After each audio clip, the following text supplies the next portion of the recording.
Overall, baseball fans, thank you guys so much for chiming in for the latest stream here on WardyNYM. This time being a complete deep dive of the series preview between the New York Mets and the San Francisco Giants. And before I do anything, I would like to let everyone know during the live stream, for people on replay, you probably know this by now, but for my live viewers, yes, there is a doubleheader starting tomorrow. There is no Mets game tonight. It was just announced not even 5 minutes ago, so perfect timing as we're starting the series preview.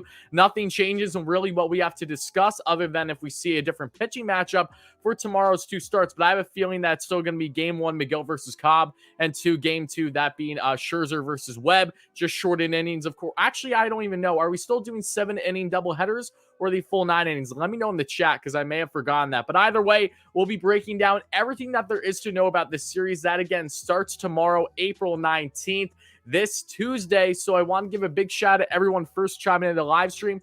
Thank you guys all so much for being here. I'm going to do a quick roll call, and it is a full 9. Awesome. Yes, that definitely gets me excited. It'll be a long day tomorrow. It'll be a fun one, and we will be doing post-game coverage for both games tomorrow, depending on how much time there is in between the two. I might do one right after the first game, then going into the second game, or I might just combine the two, which I think is most feasible after both games have concluded for post-game coverage. But first, a quick shout out to everybody in here. Charles, thank you for the compliment. Ryan, IQ, how's it going? Oliver, Milo, how's it going? Christopher, Broken Nation, Jordan, Baseball Center, Jay Ward, Flip Flop. Yes, we got the haircut. That's why we're not wearing a hat today. I will wear a hat probably for post-game tomorrow, though. Yoza, how's it going? Jay, all you guys, thank you all so much for being here. Chris, Martin, Warren, Dominic, great member on the channel. Hope you are well, too. Ahmad, Captain Frank, yes, it looks like you aren't going to the game today, Captain, and anyone else, but you do get a single on mission doubleheader to tomorrow, so that's definitely positive. But for everyone just chiming in, thank you all so much again for being here. Like I said, we have a lot to break down because this is a massive series for the Mets, and I'm honestly really happy that the Mets were able to announce this early today that there will be a doubleheader tomorrow, because it always frustrates me as a fan when you're attending games. I don't know about you guys, but I don't live in New York. I live in Pennsylvania, so it's always a hike for me a little bit to go to games, and I went to plenty of scenarios last year where the game ended up getting rained out, unfortunately, last minute. And then it ended up being a doubleheader the next day. So it's really inconvenient for people that are traveling. So I appreciate them. It's 4 p.m. Eastern time right now. They announced it then, and the game time is right around 7. So yes, 2 games tomorrow, doubleheader starting 3:10 p.m. Eastern time. So again, in case you guys are wondering what the schedule looks like, 3:10 p.m. Eastern time is the beginning of game 1. That is more than likely going to be Miguel versus Cobb, and game 2 should be Scherzer versus Webb, unless we're proven otherwise. And if we are, then I will make sure I will have in the comments down below to people watching replay as well an updated version of what the rotation, the status of both teams pitching will look like. But I really don't expect it to change that much, and you shouldn't either until proven otherwise. So I do see a donation here from Tyler. Thank you so much for that. Warrior Go Giants. This should be a fun matchup. It's going to be a crazy matchup. I'm really pumped up for it. This is the first true test for the Mets this season, and this is somewhat the first true test for the Giants. Yes, I know that they swept the San Diego Padres in that short 2-game stint, but other than that, they played the Miami Marlins and the Cleveland Guardians, so they definitely haven't had the hardest competition, to put it lightly, to start the season, nor have the Mets, playing only, of course, the Washington Nationals, the Philadelphia Phillies, and most recently, the Arizona Diamondbacks. So really, it's really the 2 best teams in baseball right now, based on early standings. Again, it's very early. Mets are one of 3 teams in the league to this point that have 7 wins on the season. The other 2 are the Los Angeles Dodgers and, yes, the San Francisco Giants. So this is going to be a big matchup. This is going to be absolutely massive. When looking at the pitching, it is going to be star-studded pitching. I love the fact that it should be full 9 innings tomorrow. And yes, the game is postponed today. There will, in fact, be a doubleheader tomorrow for everyone just chiming in. And for my viewers in the live stream, please feel free to reiterate to people that are just chiming in the chat as well, in case they're wondering what the status of today's game is. It is, in fact, a doubleheader tomorrow. But that's enough of me talking about that. Tyler, thank you so much for the donation. Smash that like and subscribe button, folks. We're going to go on for a little bit today, knowing that we can, because there isn't a game to worry about later this evening. And then I'll cut it up for people on replay, so that way you don't have to see, an hour and a half plus a lot of me talking and only breaking down the series preview for a certain period of time. So let's get into it. Yeah, no hat. I know everyone's shocked by no hat today. Don't get used to it. We'll be back with the hat tomorrow, I promise. Help us get 100 likes for the first short-term goal, folks. Goal, yes. Okay, so New York Mets, San Francisco Giants. What is this series about? It is, in fact, about pitching. The San Francisco Giants currently lead the MLB with a team ERA of right around 2.2. The Mets are the 3rd best team in the league for team ERA, which means not just starting rotation, but your relievers as well were right around 2.35. So very impressive from both clubs that have been absolutely carving up hitters to start off the season, again, against some hard competition and against some soft competition, depending on what series you're looking at. But either way, this is star-studded because we have here, this is the highlight. You got McGill versus Cobb. That should be the first game tomorrow. Then you have Mad Max Scherzer versus Logan Webb, the two aces of their respective teams right now. And then game 3 looks like it'll be Bassett and Rodon. And game 4, Cookie Carrasco and Anthony DeSclafani. So we have a lot of things going on between these two teams, especially on the pitching front. It is going to be absolutely nuts. I don't expect too much offense in this series, so if we do get a good amount, it will be surprising to the likes of myself and many others too. But still, when you look at everything that the Mets are bringing in this one, pitching-wise, they are going toe-to-toe with the Giants when the Mets, to start off this season, have had the best rotation in all of MLB's history going back to 1913 when earned run average ERA was first documented. Look at these numbers, guys. Many of you know this by now, but I want to tell you all because it is absolutely nuts. 50.1 innings pitched for the Mets starters so far this season. 6 runs they've allowed. A 1.07 ERA, a 0.75 WHIP, 11 walks, 59 strikeouts. Again, that is the best among any team in baseball to start a season through this many games since, yes, 109 years ago at least. So the Mets, even though that, yes, they have had to start the season, not necessarily a difficult schedule, the fact that no other team in baseball has done this for their starters in over 100 years is nothing short of impressive, especially when you don't even have the best pitcher in baseball in this rotation. It's just absolutely nuts knowing what they have done to this point without the likes of Jacob deGrom and Taijuan Walker, besides Ty only getting those 2 innings in Philly. And speaking of Taijuan as well, folks, he will be having his rehab start this Wednesday in the minors, and he should be set to pitch during the Cardinals series next week. So as long as there's no setbacks and everything looks good, Taijuan Walker should be back next week in the Mets rotation, which is awfully exciting. Where's the hat? We got the hat. Don't worry about it. I just didn't feel like wearing it right now. And I do apologize if there's a slight lag in the stream right now. I'm not sure exactly why that is. Either way, I do apologize if there is a little bit of a lag going on. But yes, there is a big test that starts tomorrow with that doubleheader. And when we look at what is important for us Mets fans to evaluate facing a San Francisco Giants team that has not just been the best team in baseball last season, they had 107 wins, most in all of the MLB regular season, went all the way to, I believe, Game 7 with the Dodgers in the first round, fell short, which was a very controversial game. And yeah, but now we have them to start out the season, still one of the best in baseball early on, and you can expect them to all year round. And this is without the likes of some guys with injury, that being in Lamont Way Jr. You also are going to have Tommy La Stella and Evan Longoria, all key guys to this lineup that helped build the depth for them and what helped them be a 107-win season, last year. So now they're without them. They should be back towards the end of the month, but they will all more than likely avoid playing the Mets in the series, and that definitely benefits the Mets, at least when looking at Tommy La Stella, because when I was looking at numbers on pitching matchups versus hitters day-by-day basis, Tommy La Stella has some pretty solid numbers, and small sample sizes, it be that, against the majority of these Mets pitchers in this rotation. But when looking at from the Mets side of things, what are players that we should keep an eye on in this series for the Mets? And again, shout out everybody just chime in the live stream. I do appreciate it. Make sure to smash that like and subscribe on, as always, if you guys are enjoying this series preview coverage. But when looking at the Mets, who stands out? It starts with Francisco Lindor. And no, it's not just because Francisco Lindor has basically been the best hitter for the Mets to start the season. And when I mean that, I'm not exaggerating. In 43 play appearances for Lindor, he has right around a 21% of walk rate, a K percentage of right around 11.6, ISO .333, BABIP of 240, which tells you that he's even been unlucky to start the year, and average 273 on base, 442, and slugging 606.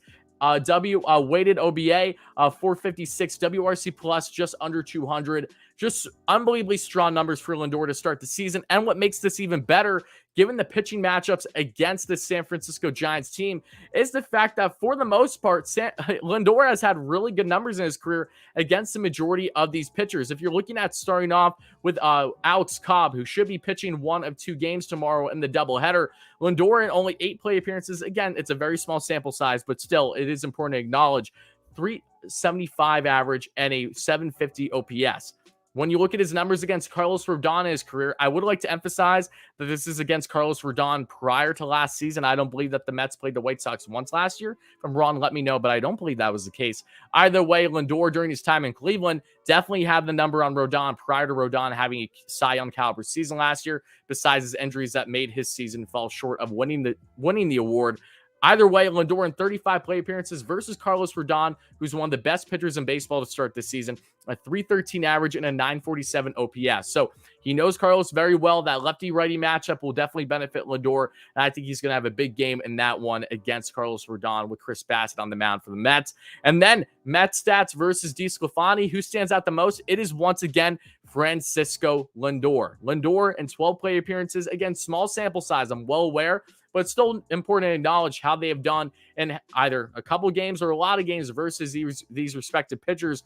For the San Francisco Giants, he had a 417 average at this point and a 1,417 OPS. So Lendore is definitely a hot name right now, not just because of how well he's playing, but also because of the fact that he does have some promising numbers and small sample sizes against the majority of this Giants rotation from what he has seen in his career. Now, talking about what also stands out, I should say.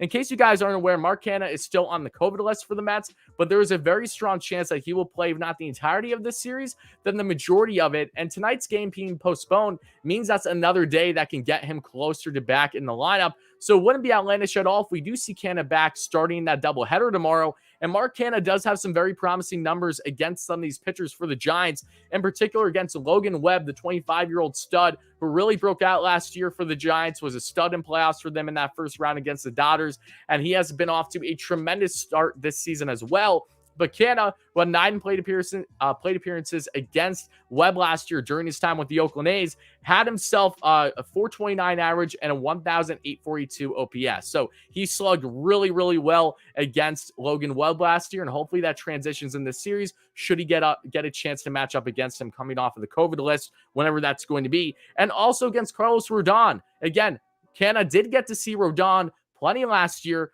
given the fact that you have the Chicago White Sox and the Oakland A's both in the AL, so they did match up quite a bit. And if you look at Canha, at least through his numbers against Rodon,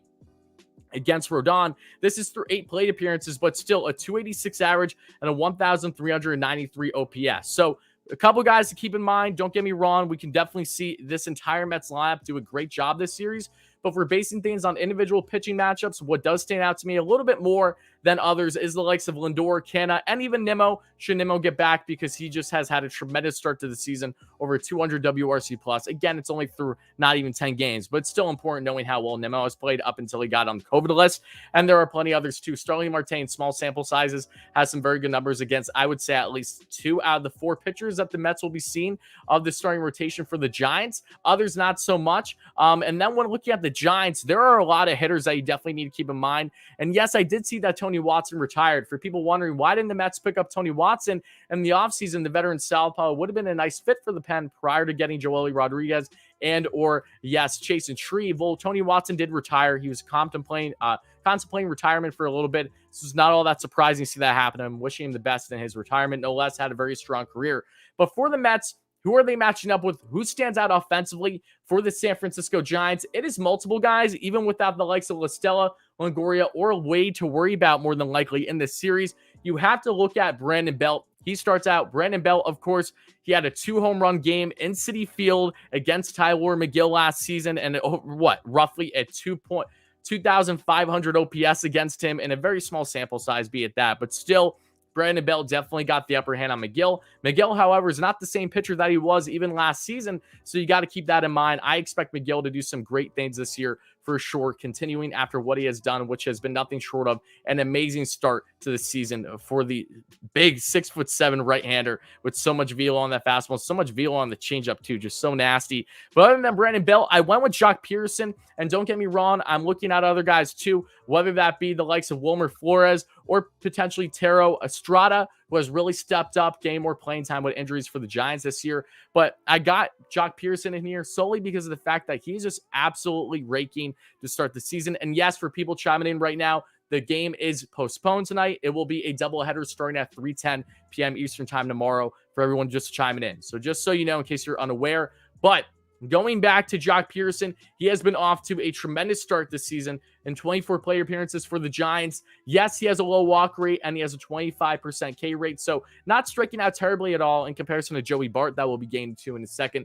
But again, to start the year, look at these numbers for Jock Peterson: a 364 average, 417 on base, a 636 slugging. Just tremendous from Pearson. 2 home runs already. And while he doesn't necessarily match up well against Max Scherzer and even against Chris Bassett, if you look at the numbers for Jock Pearson, career-wise, he doesn't match up well against what the Mets starters will be in this 4-game set. But knowing that he has had such a hot bat to start the season, just because of the fact that you haven't had recent success necessarily against these certain pitchers, doesn't mean that you won't have it now. So you always have to keep an eye out for that hot bat in the lineup, and that has been Jock Peterson, the corner outfielder / DH, big power lefty bat that I would have liked to see the Mets land this offseason had they have not done everything that they did. But regardless, Jock Pearson, definitely another bat to keep an eye on from the Giants in this one. And shout out all you guys for chiming in. I do appreciate it. Make sure to smash that like and subscribe button if you're enjoying the series preview coverage, and I'll be answering all your questions, comments, and concerns after I break down everything that there is to know about this series. But Joey Bart is my third one. Yes, the young stud of a catcher for the San Francisco Giants has been off to a great start for them this season. Not a surprise. He was a highly coveted prospect, and he's really breaking out already early this season in 26 plate appearances. Again, a 15.4% walk percentage, at 50% K percentage. So he's striking out in every other at bat based on his numbers right now. And that's how the Mets can take advantage. The Mets, who already have plenty of strikeouts to start the season, I expect them to take advantage of Bart and others, an experienced hitter at the MLB level. But still, you have to keep in mind that when he's making contact, he's doing very strong things. He has a 273 average, a 385 on base, and a 591 slugging, including 2 home runs and a stolen base for San Fran in that small sample size. So Joey Bart, Jock Pearson, and Brandon Belt are my top 3 to focus on, where it would not be a surprise in the slightest if they are the standouts for the Giants in the series. But Wilmer Flores coming back in Citi Field, we know what he has done against the Mets, being with opposing clubs and knowing how well he has hit in his career at home in Citi Field. Fully expect him to have a good series. I just don't have him in my top 3 because I have a feeling that the Mets are going to actually have a decent series against him pitching-wise. And I have a feeling that the Mets are very well going to carve up the majority of these Giants hitters. I really don't think that this is going to be high scoring. So if it is, it just tells you that that's baseball, baby. Great pitching only lasts so long. These are 2 of the best rotations in baseball to start out this season, but who knows exactly how well they're going to pitch. I just know that when you look at these pitching duels, again, between McGill, Cobb, Scherzer, Webb, Bassett, Rodon, Carrasco, DeSclafani, you'd have to think this is going to be more of a pitching duel versus an offensive clinic. But again, we will soon find out once these games are underway. But now let's get into a little bit more on what has stood out between these 2 teams, because as we said, they have been awfully close, even in offensive production. If we look at the San Francisco Giants so far this season, they have tallied 11 home runs, 7 stolen bags, including a right around 26% K percentage, a 172 ISO, a 291 BABIP, a 236 average, a 311 on base, and a 407 slugging, and a WOBA of 321 and a WRC plus of 106. Now, if we take a look at the Mets, they do edge them out a little bit offensively, but again, both these teams have had pretty strong starts to the year offensively, even though the Mets didn't necessarily look stellar in the D-backs series other than that first game. But no less, looking through the Mets numbers here, they have 12 home runs, 9 stolen bases, an 11.3 walk percentage, 18.7 K percentage. That's very impressive for them throughout the year. They are not striking out much, especially with all their top hitters. ISO 161, BABIP 287, average 253, on base 358. The Mets are getting on base at quite a tremendous clip to start this year, and tells you that yes, you don't need home runs to win ball games every time. The Mets are getting a lot of walks, and I expect them to try to do their best to grind out these at bats. It won't be easy. I do expect a lot of swing and misses against the likes of Alex Cobb and Carlos Rodon, 2 of the best pitchers to start off the season, not just with their normal stuff, but also with their strikeouts. Rodon leads the league right now in strikeouts with over 20 in only 2 starts. He had 12 strikeouts in his first start, 9 in his second. I will keep in mind that was against the Miami Marlins and Cleveland Guardians. He had a no-hitter against the Guardians. It was the Indians then, however, last season. So keep that in mind, but still, it is important looking at these numbers here for the Mets and how they're matching up, at least. On base 358, slugging 415, WOBA 350, and WRC plus 128. So I'm very excited for this series. I hope you guys are too. This is going to be a massive matchup that, again, will be emphasized based on the pitching and the pitching more than anything else. I'm looking at Francisco Lendore. I'm looking at Marcana. Hopefully he's back in the lineup. Along with this entire lineup, it is deep. And when you look on paper, this is a better team than the San Francisco Giants. But just like how the Giants surprised everyone last year by winning a total of 107 games, no one should be surprised now, however, that even with a lineup that is dealing with some injuries, they have some of the best pitching in baseball, and their offense gets runs no matter who is in there. So it doesn't matter even if you have a low average guy, maybe low on base. He somehow, some way is going to come up clutch for the Giants throughout the season, and maybe even in this series. When you look at some guys that stepped up too, as I touched on briefly a second ago, I look at as well Taro Estrada, who only had a cup of coffee for the Giants last year, didn't play in too many games. This year, however, stepping up, given the infield injuries to the likes of Evan Longoria and Tommy LaStella. And when you look at what he's done, Estrada as well, he has a 242 average, 265 on base, and a 485 slugging, but has been able to get 9 runs scored, 8 RBIs, and 2 home runs. So again, the Giants are reminding me a lot, especially over the past year and a half, of the Dodgers in the sense of really just that next man up mentality. It doesn't matter who they throw on that lineup.